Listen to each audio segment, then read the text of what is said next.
All right, circling back to our top story, the countdown now begins with President Trump's reciprocal tariffs set to take effect in the coming hours. Well, the economic fate of more than 180 countries hanging in the balance, including China, which has been hit with a 104% tariff rate. Beijing has vowed to fight to the end, but the U.S. says it will punch back harder.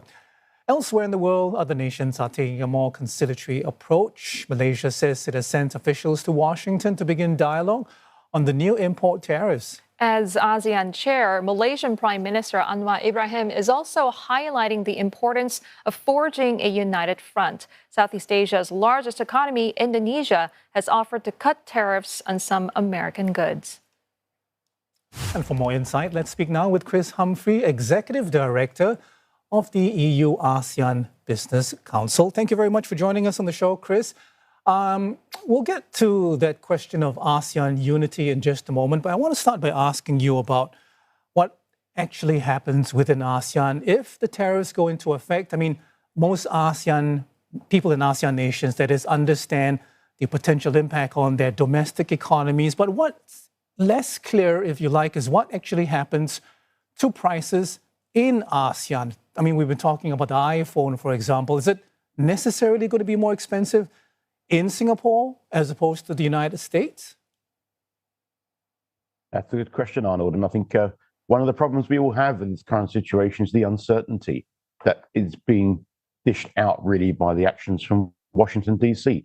We don't know whether these tariffs are really going to kick in, whether negotiations will happen, whether the tariff levels that the US is threatening to impose on people will get lower.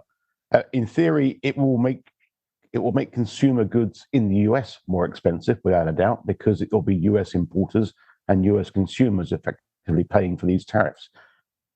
Unfortunately, there could well be a knock-on effect to the rest of the world, particularly if some countries start to impose tariffs on the US as well, like China's doing, like the EU is threatening to do. So there could be some knock-on effects, and we could see an increase in inflation in all markets across the world. Vietnam was the first ASEAN country to reach out, Chris, and we've also seen a series of statements and reactions from others, Thailand, Singapore, Malaysia, for example. Is there, from what you understand and from what you hear, is there going to be a coordinated approach from ASEAN, or is it going to be, dependent on the level of exposure?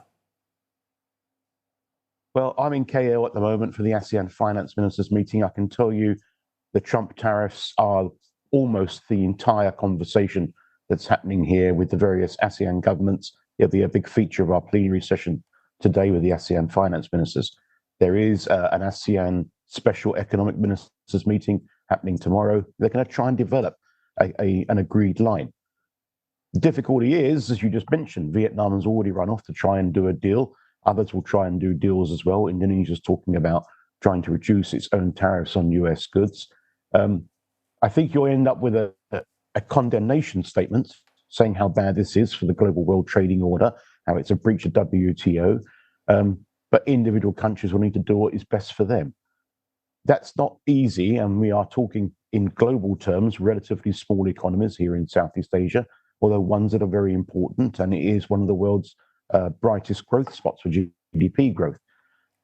It's not an easy solution for the region, and unless they were going to take joint action as all 10, they don't perhaps have the economic clout to go to the US and do what China or the EU is doing. And they're not really geared up to act as 10 in this respect. So they will try and do some deals, but they've got to be mindful themselves that in doing deals with the US on these tariffs, they might end up breaching WTO rules themselves. I know you're a proponent of ASEAN unity. You've talked about it and you wrote about it. But given its current fragmentation of this region, Chris, and also the diverse economic and political landscapes, what steps can ASEAN take to foster greater unity and coordination across member states? Well, all the talk here in KL at the moment is about doubling down on regional economic integration. I think there's a realization now we need to trade more with each other within Southeast Asia. That will provide a level of protection against external impacts like the ones coming from the United States at the moment. It won't make up for those impacts, but it will help to alleviate them a bit if we can trade a lot more with each other. There needs to be some kind of deeper dive, I think, on regional economic integration for ASEAN's own sake going forward. And you also said that this should be a wake-up call for ASEAN and that they should stop being passive. How can ASEAN capitalize on this moment? And are there specific industries where ASEAN can position itself as a more attractive alternative?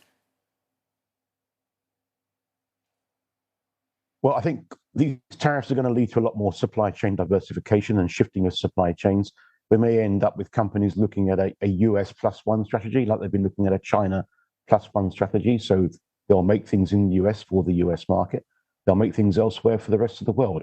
I think that's an area where the ASEAN member states can perhaps leverage their position as global traders. They're all trading nations, as a place where you can manufacture and you can then serve the rest of the world from.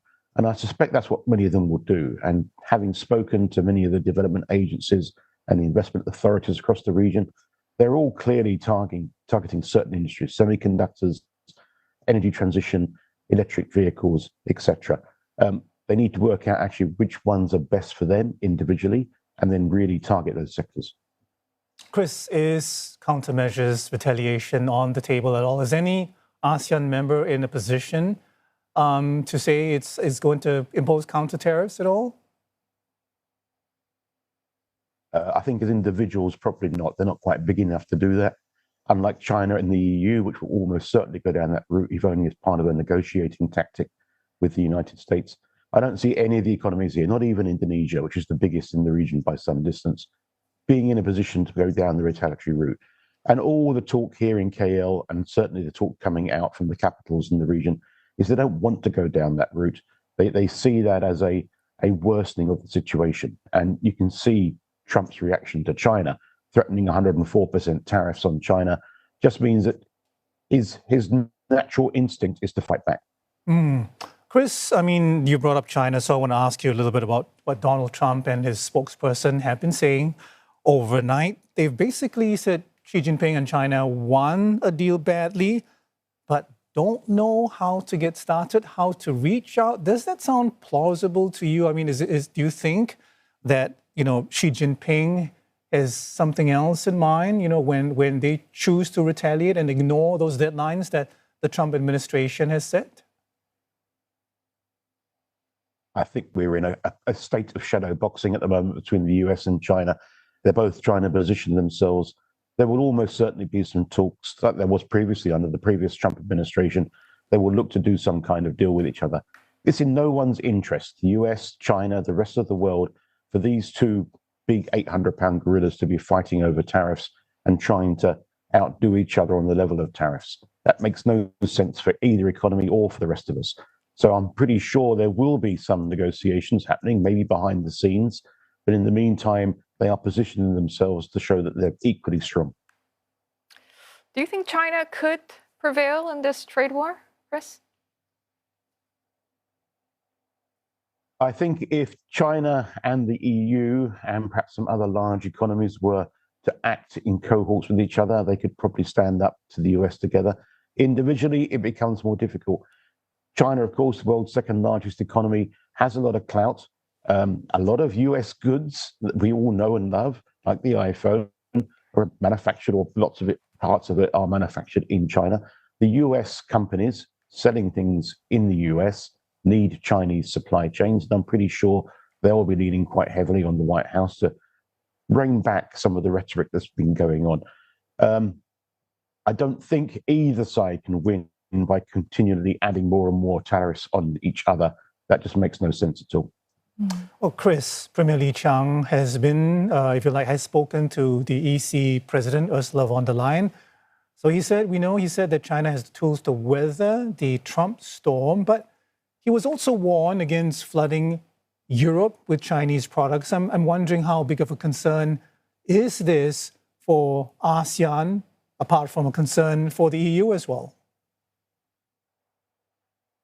I think it is a concern. If Chinese goods can't access the US market competitively, they will look to be selling them elsewhere. We've already heard earlier this year PM Anwar talking about the flood of cheap Chinese goods into Southeast Asia. China has a huge trade surplus with Southeast Asia. Europe will be concerned about it as well. And you've already seen the European Union want to take action against what they perceive to be overly cheap Chinese EVs going into the European market. So it is a concern. We are going to see some rebalancing of trade flows across the world as a result of the action from Washington, and we will see supply chain shifting. We need to see how this really pans out. And the biggest problem in all of this, of course, is the uncertainty. It's very difficult for business leaders to be planning for the future when you don't know what's coming out from Washington next. And Chris, if the U.S. continues to impose tariffs and move away from these multilateral trade agreements, do you expect any lasting shifts in global trade alliances or regional trade agreements as a result of his tariff policies? I think you're going to have to, because if the US carry on down this track, they will become much more isolationist. Clearly, part of the policy idea is we want to bring manufacturing and jobs back to the US. Big question there, of course, is do US workers want to work in a textile factory in Kentucky, which, if Nike have to move things out of Southeast Asia, that's what's probably going to end up happening. The rest of the world needs to learn to trade more with each other and work more closely with each other. I think you will see people looking at RCEP and CPTPP, for instance, two big trade agreements in this part of the world, and wondering, should we be joining those trade agreements as a way of trying to insulate ourselves against what's happening in America? All right, Chris, we will have to end the conversation here. Appreciate your insights into what the future might look like in terms of global trade. Chris Humphrey is Executive Director of the EU-ASEAN Business Council.